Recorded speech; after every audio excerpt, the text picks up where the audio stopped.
Voilà, je pense que vous me voyez. Bonjour tout le monde, bienvenue. Alors la difficulté c'est que j'ai plusieurs appareils. Alors je vais prendre le micro le voilà. J'ai essayé de tout tester avant, l'image, le son et tout. Maintenant ça dépend beaucoup aussi de votre connexion internet. Donc il risque d'y avoir un merci Claudine de me dire qu'on me voit. Mais dites-moi un peu si vous m'entendez. Là, je regarde ma tablette. Alors, j'ai mon ordi là, j'ai ma tablette de ce côté-là, j'ai le micro et j'ai ma caméra qui est là. Bon, je vais essayer de jongler avec tout ça. Oups. Et en plus, il faut jouer avec le décalage parce que la transmission directe en réel, ça n'existe pas vraiment. Il y a toujours un décalage de 2 à 3 secondes entre l'image et le son. Alors, Cécile entend très bien. Ah, Claudine, faiblement. Oui, on t'entend, Stéphanie, merci.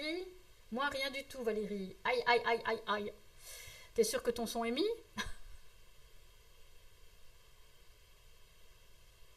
Essaye d'augmenter ton son ou de vérifier, Valérie, si...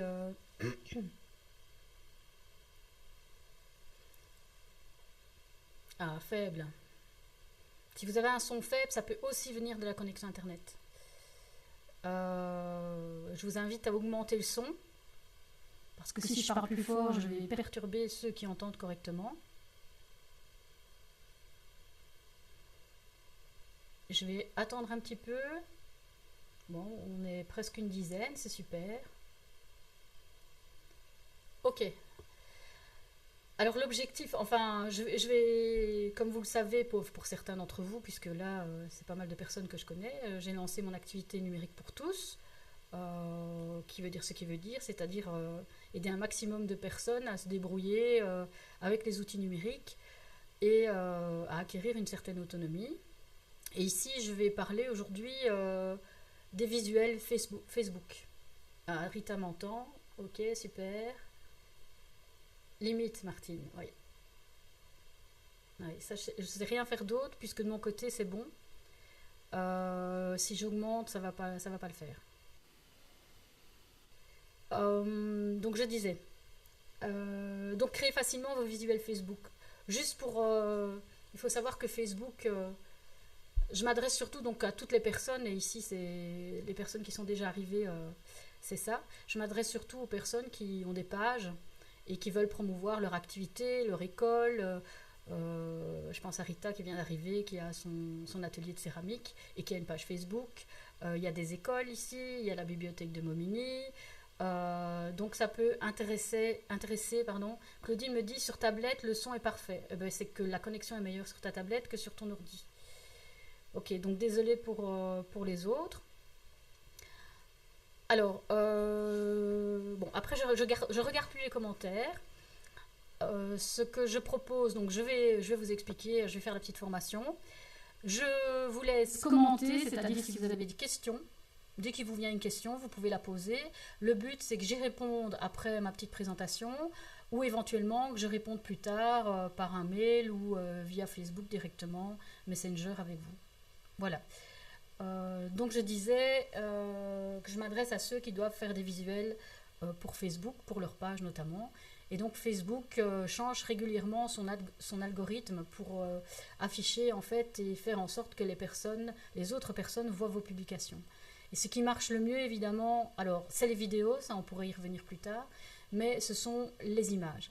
Donc ça c'est super important, mais alors il faut évidemment des images qui soient un peu percutantes, frappantes, qui sortent un petit peu de l'ordinaire pour augmenter en fait la portée de vos publications sur Facebook. Je vais essayer peut-être de parler moins vite. Donc je vais passer, vous n'allez plus me voir, je vais passer sur un diapo que j'ai fait en PDF.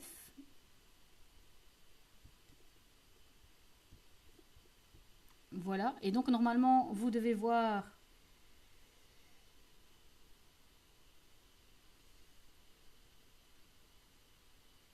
Voilà l'introduction, créez facilement vos visuels Facebook. Donc à partir de là,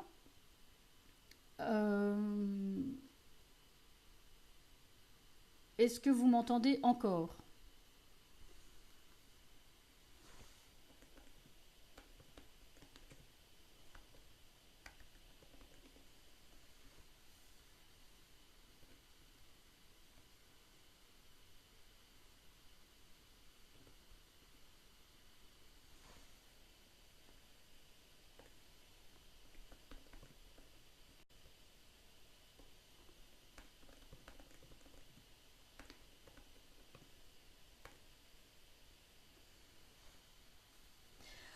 Voilà, donc là je suis, vous voyez, certains m'entendent et me voient. Voilà, c'est vraiment une première, hein. Donc voilà, alors vous le savez, une image vaut 1000 mots. Et Confucius le disait déjà en 551 avant Jésus-Christ. D'ailleurs, c'est pour ça que je vous ai fait un petit dessin. Euh, une image vaut 1000 mots. Et en fait, de nombreuses études le montrent. Donc là, je vais vous montrer une petite infographie. Le visuel, c'est super important. Enfin, moi qui suis enseignante et toutes mes fans enseignantes qui sont là tout de suite le diront aussi. Le visuel est super important. Et vous avez en fait des études qui démontrent aujourd'hui que 65% de la population a une mémoire visuelle. Que la vitesse de lecture d'une image est 60 000 fois plus rapide que la vitesse de lecture d'un texte. 90% de l'information transmise au cerveau est de type visuel. Et forcément, le contenu avec des images pertinentes, sur Facebook notamment, a 94% de chances en plus d'être vu. Donc, travaillez vos visuels, c'est vraiment important. Alors, c'est vrai que souvent, on écrit son texte, son statut, et on met une image. Ou on fait le partage d'un lien. Mais Facebook aime beaucoup quand vous téléchargez nativement. C'est-à-dire quand vous téléchargez une image à partir de votre ordinateur sur le mur, ou bien une vidéo directement. Plutôt que de faire un lien vers l'extérieur, parce qu'il aime bien garder les gens à l'intérieur de son application. Donc ça, c'est une chose. C'est les images en natif, on va dire, que vous téléchargez. Et ensuite, les images qui fonctionnent très bien, qui ont plus d'impact, ce sont les images qui mélangent photo et design. C'est-à-dire le fait d'associer une photo avec un ou plusieurs éléments graphiques. C'est une combinaison gagnante et ça vous permet vraiment de faire passer votre message plus efficacement. Vous aurez plus de likes, plus d'interactions et vous pouvez augmenter éventuellement vos abonnés grâce à ce type de publication. Donc je vais vous montrer ici, alors ce qui fonctionne bien, c'est les photos avec citation. Les photos avec citation, là j'ai repris un exemple sur la page de la bibliothèque de Momigny que je co-anime avec Claudine. À gauche, enfin d'un côté de l'image, parce que je ne sais pas si vous c'est à gauche ou à droite, d'un côté de l'image vous avez une photo avec une citation, la lecture d'un roman jette sur la vie une lumière de Louis Aragon. Après, on a mis la citation sur la photo. La lecture d'un roman jette sur la vie une lumière, Louis Aragon. Et le statut, le petit commentaire, c'est il n'y a pas que moi qui le lis. La photo avec la citation directement marche souvent beaucoup mieux. On a choisi une typo qui est pas laide du tout, noire parce que la photo est principalement dans les tons gris, et on voit le ray de lumière qui est à gauche, et surtout on ne l'a pas coupé avec la typo. Donc ça, on voit quand même la différence d'impact sur cette image. Alors je passe à une autre image. J'attends un petit peu parce que comme il y a toujours un décalage. Voilà. Ici, on a une image vaut 1000 mots, la fameuse citation de Confucius, où vous avez, en fait, on a pris évidemment quelqu'un qui prenait une photo et on a replacé avec une typo également la phrase au milieu de la photo. Un autre exemple. Voilà, ça c'est pour une collection de livres d'Halloween. On a une photo qui est dans le thème et on a ajouté des éléments graphiques, donc les petits dessins avec le cimetière et Halloween et une police d'écriture intéressante. Et là, on joue surtout sur le noir et blanc et le niveau de gris. toujours photo plus design, ce qui marche super bien aussi. Et là, il faut faire un petit peu preuve de créativité. Et là, je pense à Rita. Coucou Rita. Bon, ce que tu fais est plus joli que la cafetière qui se trouve là. Mais donc là, on peut jouer aussi avec... on prend un objet et puis on crée un dessin autour. On prend la photo et on poste. Donc là, on joue vraiment avec un objet réel et un dessin autour. Ah, Rita me dit qu'elle n'a pas d'image. Donc ça, c'est qu'il y a une coupure. Il y a une coupure au niveau de ta connexion, Rita.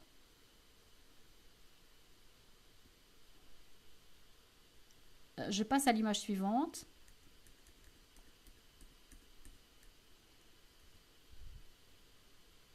J'attends quelques secondes.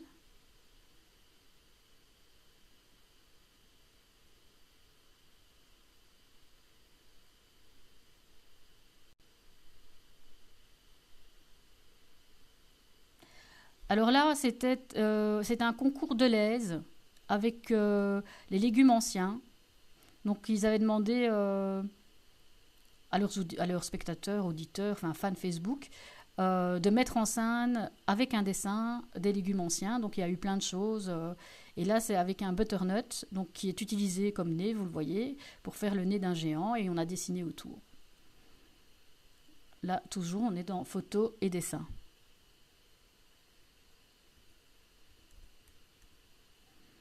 Je viens sur un autre type d'image. Et donc après, le but, c'est que je vais vous montrer des outils.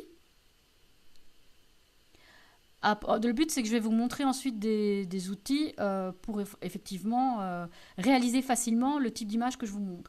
Là, c'est ce qu'on appelle une photo flat lay. Donc, c'est une photo à plat. Donc là, c'est un petit clin d'œil pour Claudine, et qui a mis tous ses livres sur une table, et les dernières nouveautés, entrée à la bibliothèque de Momigny, et elle a pris une photo. Voilà. Elle poste sur son mur Facebook de la page de la bibliothèque de Momigny. Mais c'est vrai que c'est plus impactant si on travaille comme l'autre photo. On a inséré là le texte avec un petit parasol. Et on a mis aussi, alors ça fonctionne très bien, on met un cadre de couleur derrière le texte et on le rend transparent. Ce qui permet de ne pas toucher à la photo et que le texte peut ainsi bien ressortir. Voilà, donc ça c'est ce qu'on appelle les photos flat lay. Je vais vous montrer un autre exemple de ce type de photo.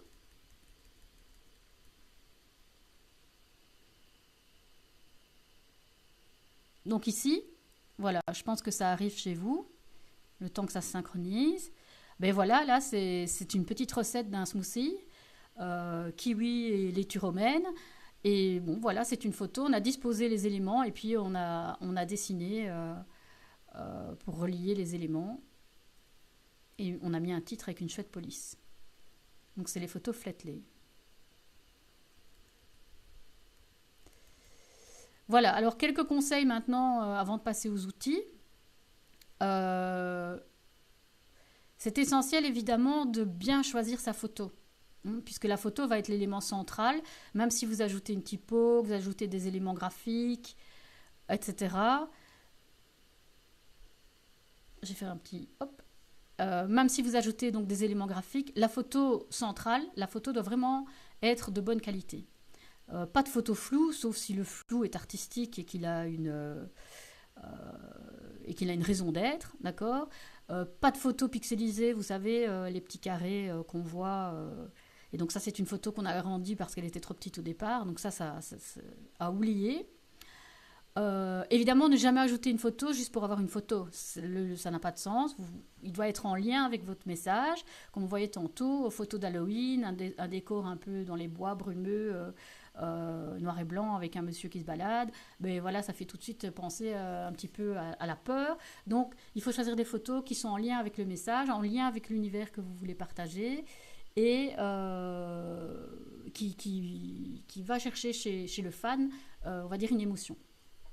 Évitez aussi les images surexploitées. Il y a des images qu'on voit sur Facebook tout le temps et qui reviennent tout le temps, ou un peu trop vieillottes. Plutôt utiliser des images contemporaines, sauf si vous êtes dans le vintage ou que vous faites la promotion d'un rallye de voitures anciennes, forcément là on peut travailler avec des photos plus vieillottes. Et forcément la résolution. La résolution, donc la taille, la qualité, je vais y revenir après. Donc bien choisir sa photo, c'est important. C'est vraiment bizarre ce type de... Parce que là je vous parle, je sais que vous m'entendez, mais je ne vous vois pas. Moi qui ai l'habitude... Enfin voilà, c'est un test. Alors maintenant, donc, après vous avoir expliqué comment bien choisir une photo, où trouver une photo? Bah, les banques d'images, donc il y a beaucoup de banques d'images, j'en ai déjà partagé. Et il faut évidemment, parce que forcément les images, il y a des droits d'auteur, puisqu'elles ont été prises par un photographe, qu'il soit amateur ou professionnel, mais il y a des banques d'images qui proposent des images libres de droit. C'est-à-dire que vous pouvez réutiliser, modifier, diffuser comme bon vous semble sur n'importe quel support, sans avoir de soucis.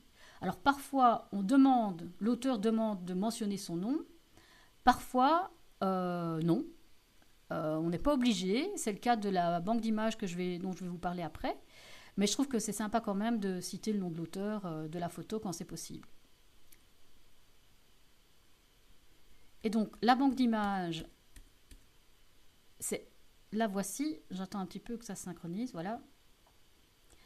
La banque d'images que j'utilise, c'est Unsplash. Il y a vraiment énormément de photos de très bonne qualité sur beaucoup de thèmes. Si vous tapez école, classe, élève, céramique, peau en grès, des choses comme ça en anglais. Alors, l'idéal, ça marche mieux en anglais puisque le site est en anglais, mais vous voyez que vous avez une barre avec la petite loupe. Là, vous tapez votre mot en anglais. Pour celles qui ne connaissent pas l'anglais, avec Internet aujourd'hui, traducteur. Si vous voulez vous chercher une photo de sapin, vous tapez traduire sapin dans Google et vous allez avoir la définition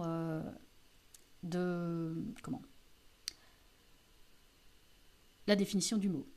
Donc après Unsplash, il y en a d'autres. Il y a Pixabay, comme vient de le dire Cécile. Merci. Et il y a aussi Pexels.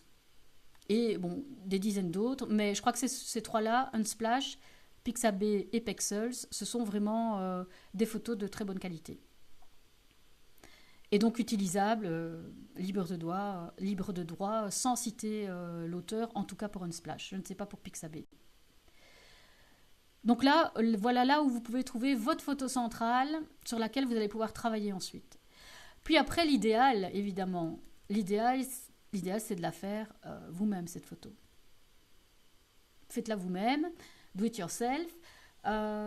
Aujourd'hui, avec les smartphones, c'est qu'on a toujours dans le sac ou dans la poche, ça remplacera jamais un photographe professionnel, mais on peut quand même faire de très très belles photos, tout à fait utilisables pour nos publications. Et c'est souvent le cas de toute façon quand vous prenez en photo un événement dans votre association ou dans votre école. Après, il y a des petites... pour faire une photo qui soit de qualité quand même, il y a des petites astuces à retenir. Je vais vous en donner quelques-uns. Alors, vous voyez, je vais revenir. Ici, j'ai pris une photo de Unsplash. Et à droite, vous avez le nom de l'auteur.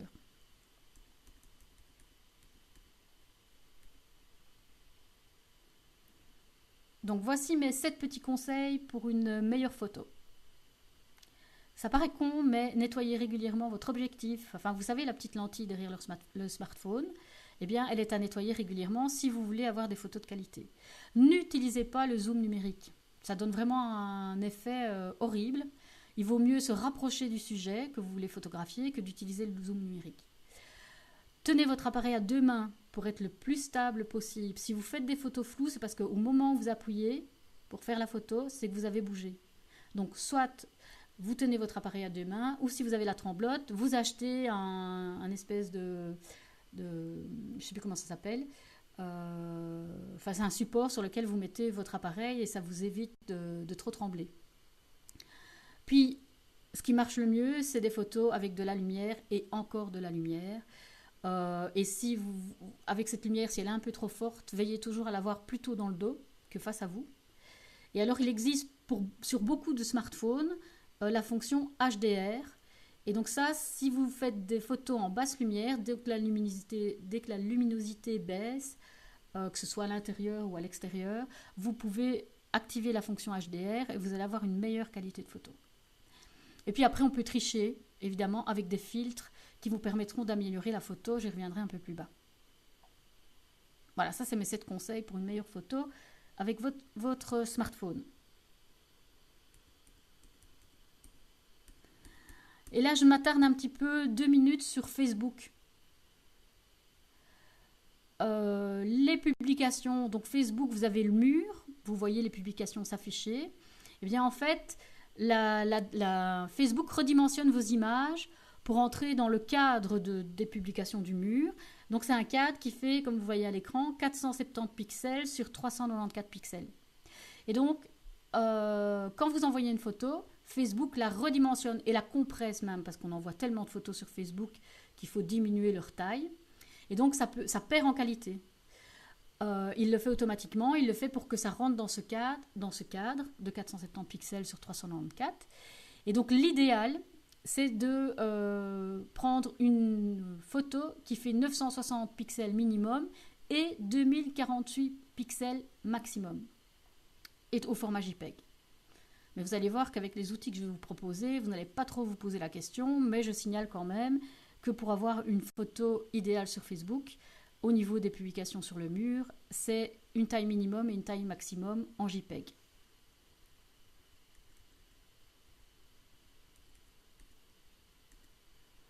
Voilà, j'en viens maintenant aux outils. J'espère que vous vous ennuyez pas trop, hein, à ne pas me voir. Et à devoir écouter comme ça et regarder les diapos. Voilà, les outils pour plus de créativité, pour faire des visuels Facebook un peu plus percutants, impactants. Je vais vous en proposer en fait en ligne sur smartphone ou tablette. Ce sont des outils simples et ergonomiques qui nécessitent aucune installation sur un ordinateur et donc est accessible vraiment à tous. Le premier que je vais vous montrer,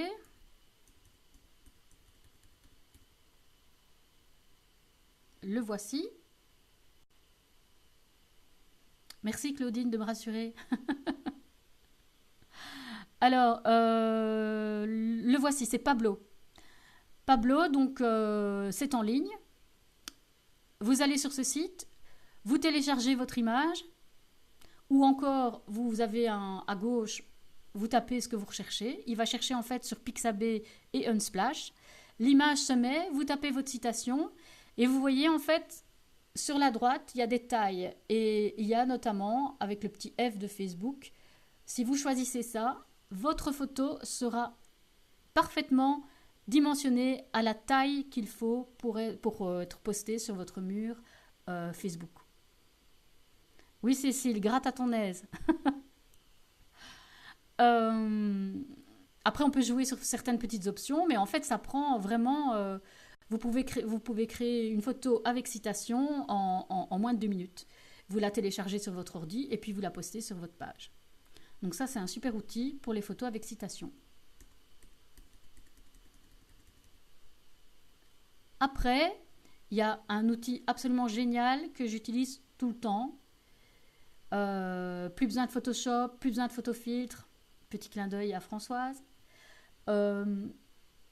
Avec cet outil, Canva, c'est vraiment un outil drag and drop, on appelle ça. Donc on glisse les choses pour les assembler. On peut faire plein de montages avec ces photos, ajouter des graphiques, ajouter des icônes, ajouter d'autres dessins, une photo dans la photo, faire des collages. C'est un peu plus compliqué à prendre en main, mais à mon avis, je ferai une petite formation là-dessus. Mais vraiment, ça n'a rien de sorcier. Alors soit on peut l'utiliser en ligne, mais il est aussi disponible sur iPhone, iPad, tablette Android et smartphone Android. Donc, avec un peu moins de fonctionnalités que sur la version en ligne, mais on peut faire de très très chouettes trucs avec Canva.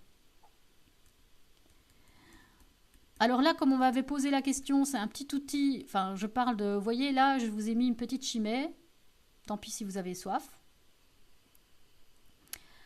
Une chimée et j'ai flouté le logo. Donc c'est une question qui me revient souvent. Comment flouter un visage, par exemple, d'un enfant qu'on aurait pris en photo et on ne pouvait pas le prendre en photo. Pour